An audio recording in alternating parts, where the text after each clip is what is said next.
My entire empire goes to the woman who saved my life 7 years ago." Those were the last shocking words the dying billionaire wrote in his will. A single sentence that shook the entire room, froze his children in disbelief, and set off a chain of events none of them ever imagined. Once upon a time, in the busy and ever-growing city, there lived a man whose name was known across the nation, Chief Damien Dyke. People whispered his name with awe. He owned hotels, factories, estates, banks, and even a private island. His face appeared in newspapers, magazines, and business documentaries. If success had a face, it was his.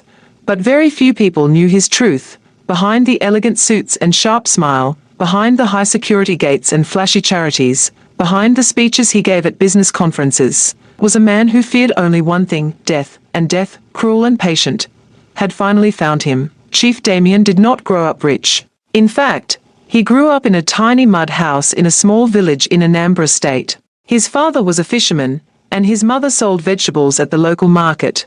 But Damien carried something inside him, a fire to rise. He worked hard, studied harder, and when life pushed him down, he pushed back with twice the strength. He won a scholarship, graduated top of his class, and traveled abroad. When he returned, he opened a small electronics shop and built it into a ₦1 million business. From there, he bought land, built a factory, expanded into real estate, and slowly created an empire worth billions. His wife was late and he had 3 children. His oldest son was Andrew. Handsome, intelligent, smooth-talking, and extremely ambitious, he had a sharp business mind. But his greed was sharper.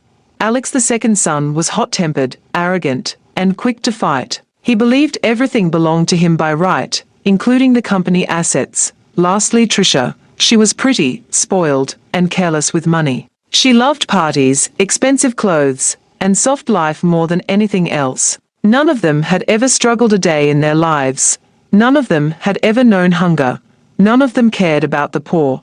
And none of them truly loved their father. They only loved what they expected to inherit. 7 years ago, on a rainy August evening, Chief Damien was returning from a business meeting. His convoy of black jeeps sped through the express road. He sat in the back seat of his bulletproof SUV, scrolling through emails, barking instructions at his personal assistant. The weather grew worse. The rain became a storm, visibility dropped.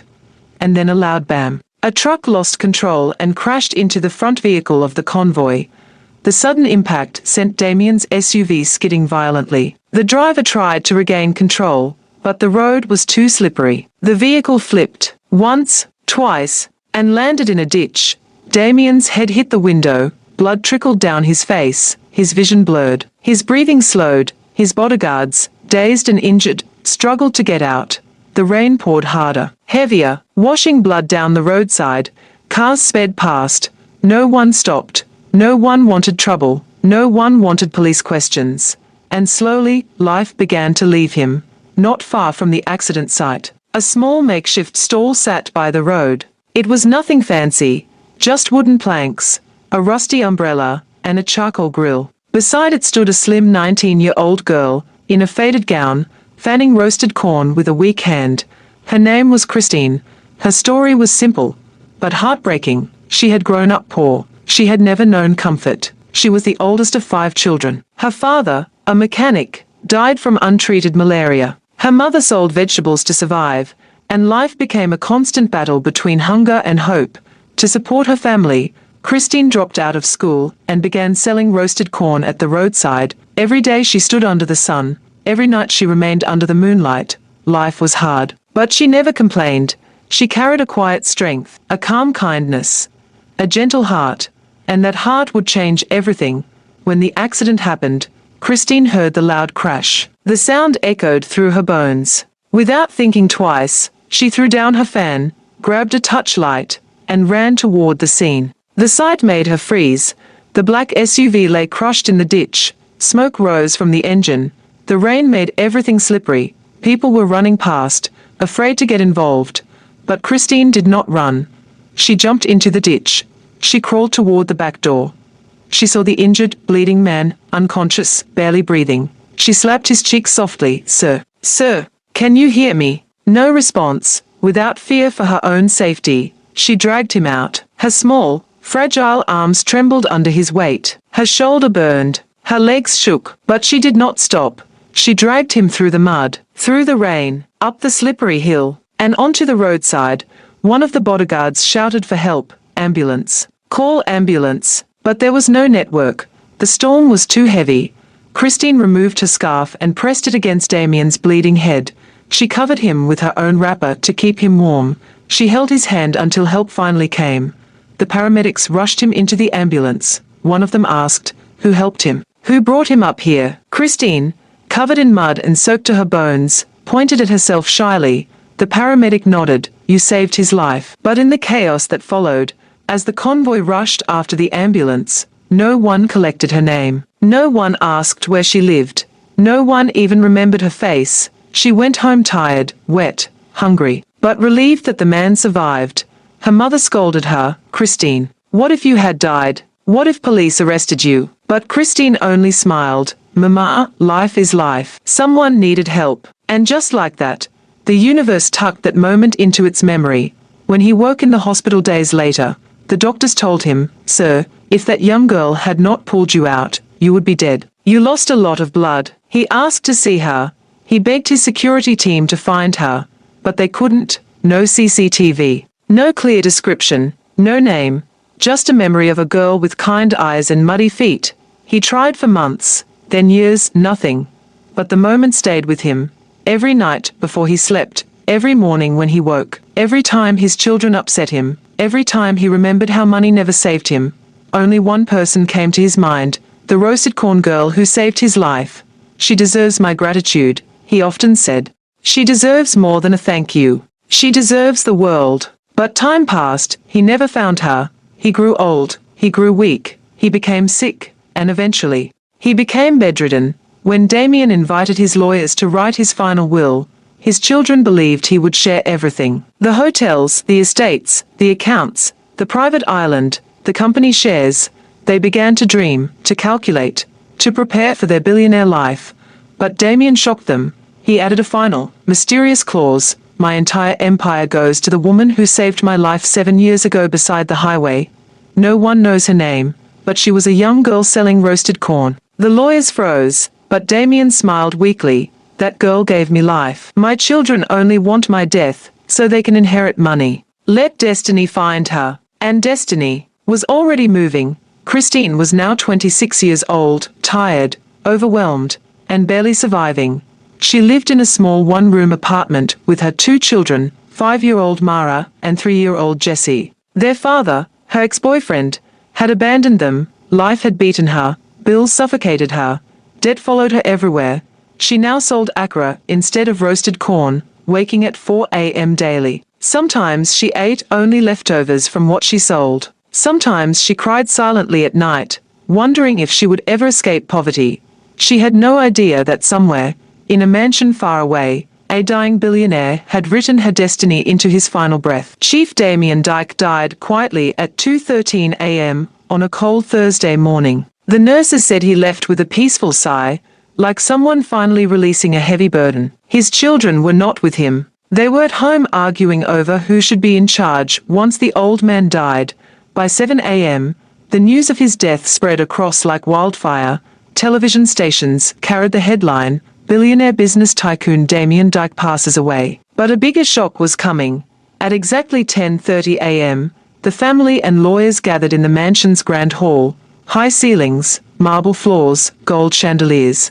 Dozens of reporters stood outside the gate, waiting for updates. Inside the hall, Andrew sat with a calm but expectant smile. Alex strutted around like he already owned the building. Trisha kept checking her phone, posting dramatic captions like, "Life is short. Cherish your loved ones." The head lawyer, Barrister Martins, cleared his throat. The room fell silent. He opened the will and read the clause that broke the entire family. "My empire, every property, every asset, every account, goes to the young girl who saved my life 7 years ago on the express road. She sold roasted corn at the time. Find her. She is the true heir." Silence, heavy, disbelieving, and then what? Alex roared like a wounded lion. Trisha burst into tears. Andrew's heart stopped for 5 long seconds. They thought it was a joke, a girl that doesn't have a name. Alex shouted, "A roasted corn seller." Trisha cried, "This cannot stand. Andrew muttered, trying to remain calm but failing. "We are his children." But the lawyer shrugged. "This is his final wish. The court must honor it." Chaos broke out. They shouted. They insulted. Chairs fell. Trisha screamed that she wanted to faint. Alex kicked the glass center table. But none of that changed the truth. Their father left everything to a stranger, a poor girl, unknown, untraceable, and lost. For the first time in their lives, the three siblings had the same mission: find the roasted corn girl before anyone else does. Because whoever found her first, whoever brought her forward, whoever convinced her to claim the inheritance, would automatically gain the most influence. They didn't want her to be rich. They wanted to control her. They planned to twist her mind, use her, and make her sign documents that handed most assets to them. But an unexpected issue arose. They couldn't stand each other. So they refused to work together. Alex hired a group of young street boys. He promised them 5 million naira if they found any woman matching the description. He printed flyers, distributed money for information, and even bribed police officers to check accident reports from 7 years ago. But his problem was simple. Alex was hot-tempered. People avoided him. Nobody liked helping him. His search team kept quitting. Trisha did something different. She used social media. She made a viral post, "Help. Looking for a roasted corn seller who saved a billionaire's life many years ago. Huge reward." Millions of Nigerians shared it, hoping for some miracle reward, but numerous girls pretended to be the one. Some said they sold roasted corn near Lagos. Some claimed they were 16 at the time. Some photos didn't match the description at all. Trisha was too dumb and impatient to screen people properly. She kept falling for fakes, wasting time and money. Andrew was different. He was calm, calculating, and used logic. He asked the family driver, who had driven with the convoy that night. He asked surviving bodyguards. He asked the old paramedic, who treated his father. Piece by piece, detail by detail, he reconstructed the incident. They told him. It rained heavily. The accident happened between Alim and Aba Road. A slim young girl ran from a roasted corn stand. She acted without fear. She seemed poor. She disappeared immediately after the ambulance left. She was probably from a nearby village. Andrew made a decision. He would drive through every roadside village between Alim and Aba Road until he found her. No media noise. No flyers. No chaos. Just a silent, smart and precise search. He packed simple clothes, withdrew cash, took a security man, and left home quietly. For the first time in his spoiled, luxurious life, Andrew experienced real poverty up close. He saw children playing beside drainage gutters. He saw mothers selling oranges in the hot sun. He saw muddy houses, hunger, and hard-working people. He couldn't believe that someone who saved his father's life probably lived in conditions like these every day. He stopped at dozens of roadside corn stands. Do you know a girl who used to sell roasted corn here 7 years ago? Do you know any girl who helped in an accident? Do you remember any teenage girl that disappeared after a crash? Most people said no, some said yes, but their details didn't match. Still, he didn't give up. Something inside him pushed him, something deeper than greed, something he didn't understand yet. On the 8th day of his search, Andrew's car entered a quiet area. The sun was setting. Children were running around with pure joy only poverty could produce. Women were returning from their petty trade. The wind carried a familiar smell, akra. Freshly fried, he followed the scent. Beside a small kiosk, under a dim lantern, a woman stood frying akra. Her clothes were faded. Her slippers were almost broken. Her hair was tied carelessly. Her face looked tired, painfully tired. But her eyes carried a gentle calm he had never seen before. She handed akra to a customer with a faint smile. "Thank you, sir." Then she wiped sweat from her forehead and returned to frying. Andrew stared. Something in his chest shifted.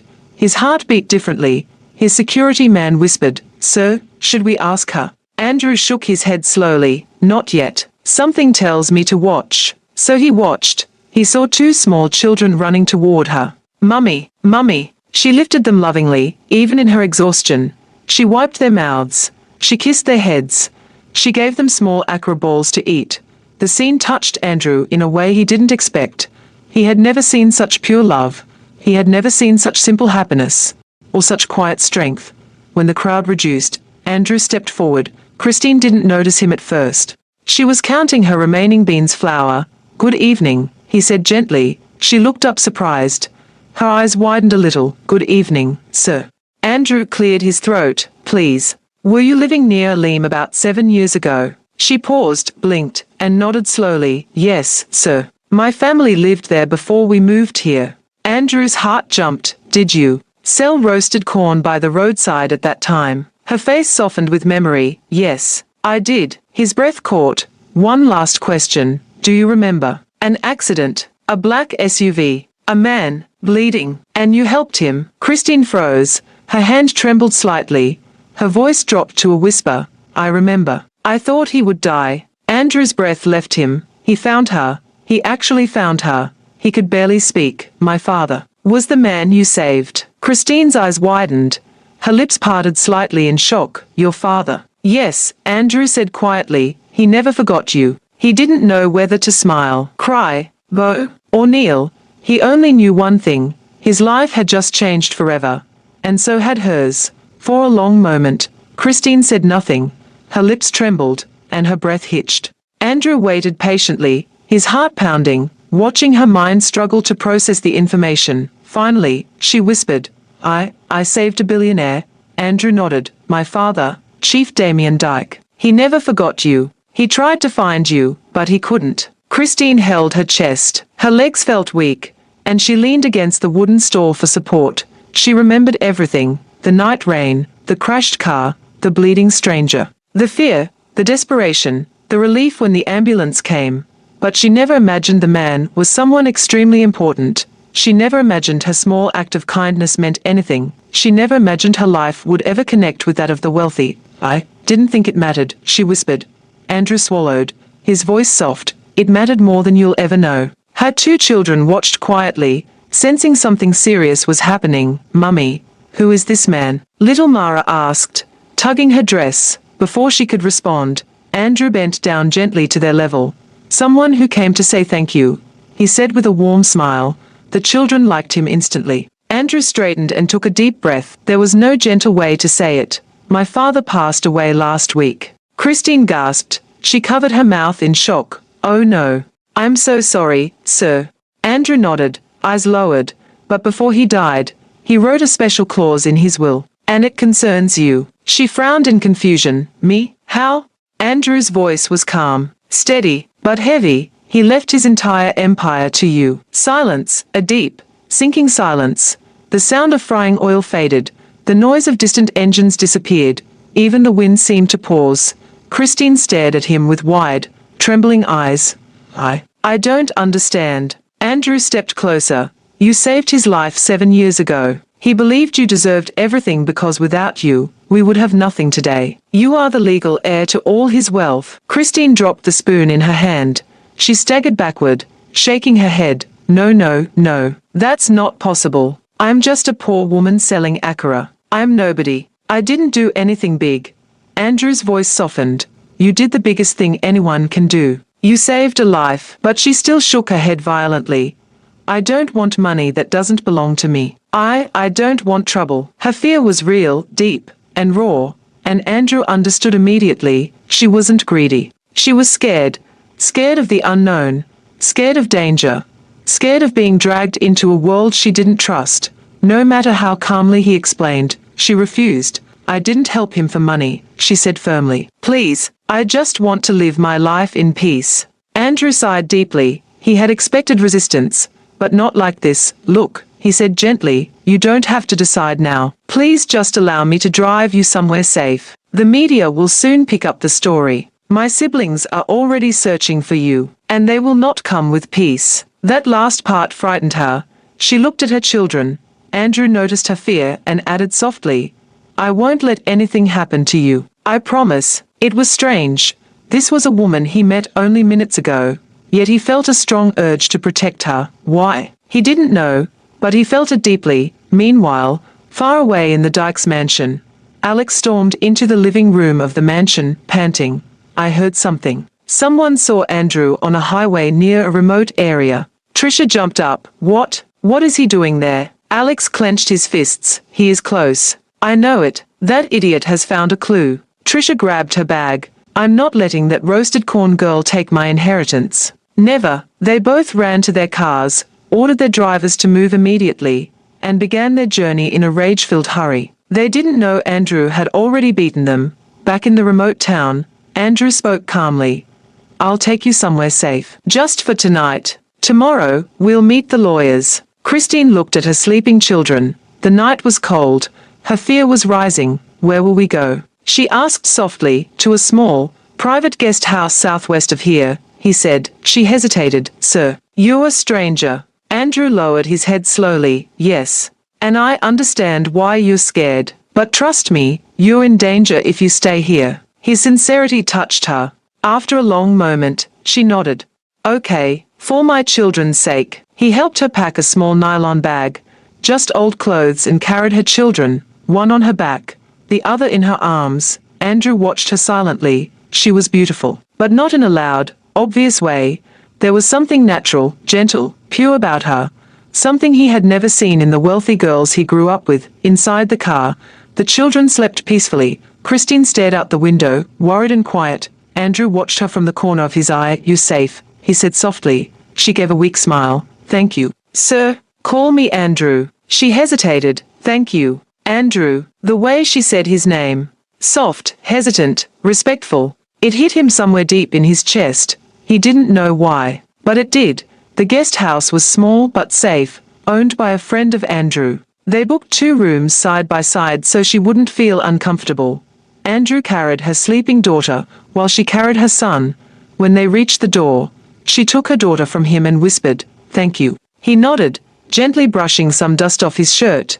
If you need anything, I'll be in the next room. She hesitated. Why are you helping me? She asked quietly. The question caught him off guard. He opened his mouth, then closed it. He didn't have a clear answer. But finally, slowly, he said, Because you helped my father, and I owe you more than I can ever repay. She looked at him with soft eyes. For the first time, she truly saw him, not as a rich man, not as a stranger, but as a human being. Good night, Andrew. Good night, Christine. In his room, Andrew paced. His heart was restless. He kept seeing her face, tired but gentle. He kept hearing her voice, soft but strong. He kept replaying her fear, her honesty, her refusal to take the money. A poor woman refusing billions. He had never seen anything like her. He lay down on the bed, staring at the ceiling. Why am I feeling like this? But no answer came. Only a quiet truth settling into his heart. She's different. Too different. And too special. Christine couldn't sleep. She watched her children sleep peacefully. She recalled everything. A stranger appears. Says she saved a billionaire. Says she inherited everything. Says she is now the richest woman. She shook her head. No, this is too much. She touched her chest. Her heart was beating fast. But when she remembered Andrew's face, his calm voice, his sincerity, the way he carried her daughter gently, her heart did something strange. It softened, and for the first time in many years, she felt safe beside a man. Before sleeping, she whispered softly, God, please help me. I don't know what is happening, but please guide me. By 6 a.m., Andrew was already awake. No sleep, no rest, no peace. He kept checking the hallway, making sure nobody had found them. Something in his spirit whispered that trouble was near. At 7:13 a.m., he knocked softly on Christine's door. She opened it slowly. Good morning, she said gently. Andrew's heart did a strange, unexpected flip. Good morning. Are you ready? Yes, she whispered, glancing at her still sleepy children. Together they stepped into the quiet morning air. Neither of them knew that danger was waiting outside. Suddenly a black SUV screeched to a stop at the entrance of the guest house. Alex jumped out, fury burning in his eyes. Trisha stormed out behind him, adjusting her wig angrily. There. Trisha shouted, pointing, that's the girl. Christine flinched, her heart racing. Andrew immediately stepped in front of her, shielding her with his body. Alex. Trisha, what are you doing here? Alex pushed him. Move. You found the idiot girl before us. She's the one eating our inheritance. Trisha screamed. Children inside the guest house started crying from the noise. Workers came outside, confused. Christine held her 2 kids close, shaking from head to toe. Alex marched toward her. You roasted corn beggar. You think you can take our father's empire? Christine gasped in humiliation. Her children began crying. Andrew snapped. He shoved Alex backward, fury blazing in his eyes. Don't talk to her like that. Alex laughed mockingly. Ah, so that's it. You're already falling for her. Pathetic. Trisha hissed. Andrew, step away from that girl. She is using you, can't you see? Christine's eyes filled with tears. She looked at Andrew, suddenly unsure. Maybe I should go. Maybe this is too much. No, Andrew said firmly, grabbing her hand. You stay with me. Something powerful passed between them. Something deeper than gratitude, deeper than obligation. Something like destiny. Alex saw it and grew vicious. Let me warn you, Alex snarled. That girl will never sit inside our father's mansion. Over my dead body. Andrew's voice turned cold. Then prepare. Trisha burst into dramatic tears. All this is happening all because of that useless girl. Andrew pulled Christine and her children into the car. Let's go. Now? And with a loud screech, they sped away, leaving the furious siblings screaming behind. In the car, Christine was shaking uncontrollably.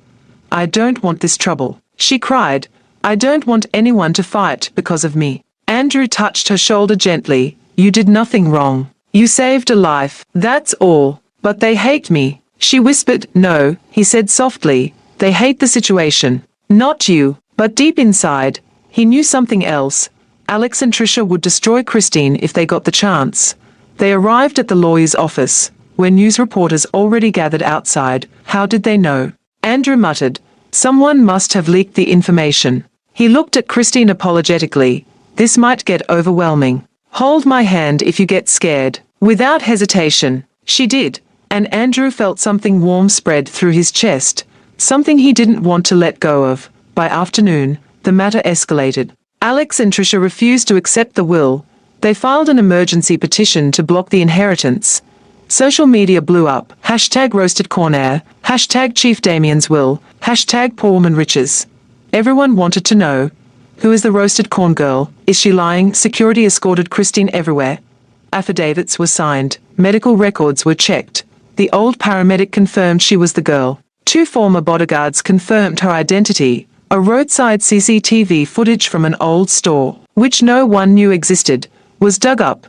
It showed her pulling Chief Damien from the vehicle. The evidence was undeniable. She truly saved his life. And finally, the judge looked up from the file and said, this woman is the rightful beneficiary of Chief Damien Dyke's estate. There was an explosion of reactions in the courtroom. Trisha collapsed dramatically.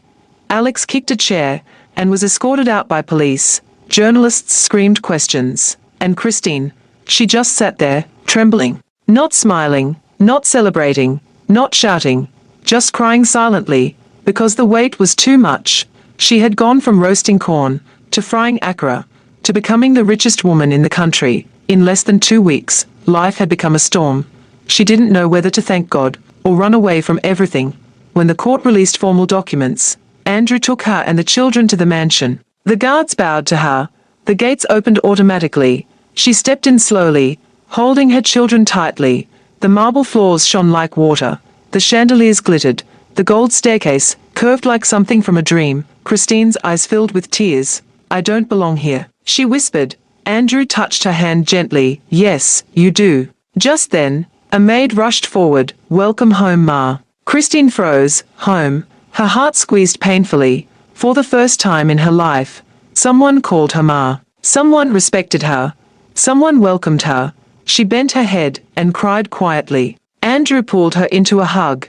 She trembled in his arms. He whispered gently, you deserve this, every single part. She cried harder, because it was the truth she had never accepted. Days passed. Andrew stayed close to her, helping her understand bank documents, properties, investments, staff, accountants, house rules, everything. He became her guide, her protector, her friend. At night, they sat in the backyard after the children slept. They talked, they laughed, they shared stories about their childhood. She discovered he wasn't arrogant like Alex. He wasn't dramatic like Trisha. He was gentle, patient, warm. And Andrew discovered she was unlike any woman he had ever known. She wasn't impressed by luxury. She wasn't trying to seduce him. She was humble. She was sincere. She was pure. One night, as crickets chirped softly around them, Christine whispered, "Why do you care about me so much?" Andrew inhaled deeply. This was the moment, the truth he had been hiding. He turned to her slowly, his voice low, soft, unsteady, because somewhere along this journey, I fell in love with you. Christine froze. Tears instantly filled her eyes. She looked away, shaking. I'm a poor woman. A single mother. I'm not good enough for someone like you. Andrew lifted her chin gently. Don't ever say that again. His thumb wiped her tear. Good enough. Christine, you saved my father. You saved my family. You changed everything. He leaned closer, his forehead touching hers. I don't love you because you're rich, or poor, or anything else. I love you because you're you. A tear rolled down her cheek. He wiped it, and for the first time, Christine smiled through her tears. Andrew, I think I'm falling for you too. His heart exploded. Slowly, gently, he pulled her into his arms. They stayed like that,